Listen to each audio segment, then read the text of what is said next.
Welcome to Motorcycle News and welcome to Northern Italy. We're here with Ducati to test their new Monster 821. Over there is Rimini, and somewhere over there is Bologna. I'll be 100% honest, I don't know exactly where we are, but we're up in the mountains having fun.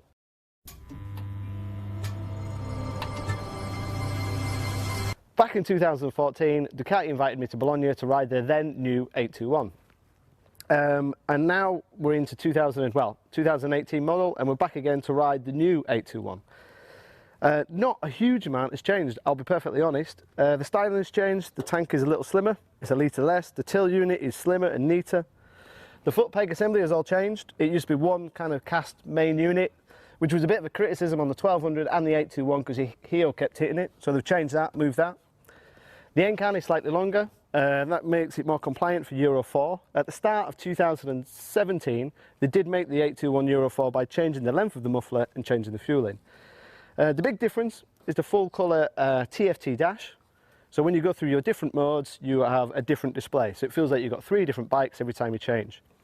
And as it's Ducati, when you change the mode, it also changes the ABS, changes the engine character, and it changes the traction. And if you don't like those modes, you can go in there and change it. So for example, in sports mode, I've still got ABS, I've got full power, but I've switched off the traction. And when I go into touring mode, I've got a little bit more traction, more intrusive ABS, and I've just turned down the power a bit. We've done around 120 kilometers so far up in these lovely hills. To be honest, the roads are not brilliant. The roads are really bumpy, they're off camber, and just when you start to get in a flow, there's a massive pothole or bits of grass coming through. So it's not showing the 821 in its best form. It's easy to handle, the steering is very light, it's very neutral, the power and the torque is very nice. The gearing feels quite long, especially in third. It's like really long third gear, but it's not intimidating for an 821 capacity bike. On the downside, the price in the UK is 10,095 for the yellow, which matches the yellow of the original M900, which is 25 years old, so it's kind of nice retro yellow. The red is 9895, so we're looking at a £10,000 middleweight bike.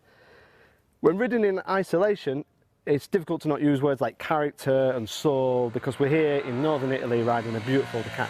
But the biggest problem this bike's going to have is when we get it back to the UK, it's going against Triumph's 795 and Yamaha's MT-09, for example, which are a lot cheaper, quicker, handle slightly better, feel more racy and more powerful, and a lot cheaper. So it'll be interesting to see what we do when we get this bike in the UK. To summarise, the old 821 was a really good bike. It was neutral, it was easy to ride, it needed a little bit of updating. Ducati have done that with the new clocks and the new styling, but it's not a massive leap forward. If you've got the old 821, you're not going to be smashing down your Ducati door to get the new model, but it's still an excellent, lovely sounding, soulful, easy handling bike, but I think it's going to struggle against the Triumph and the Yamaha.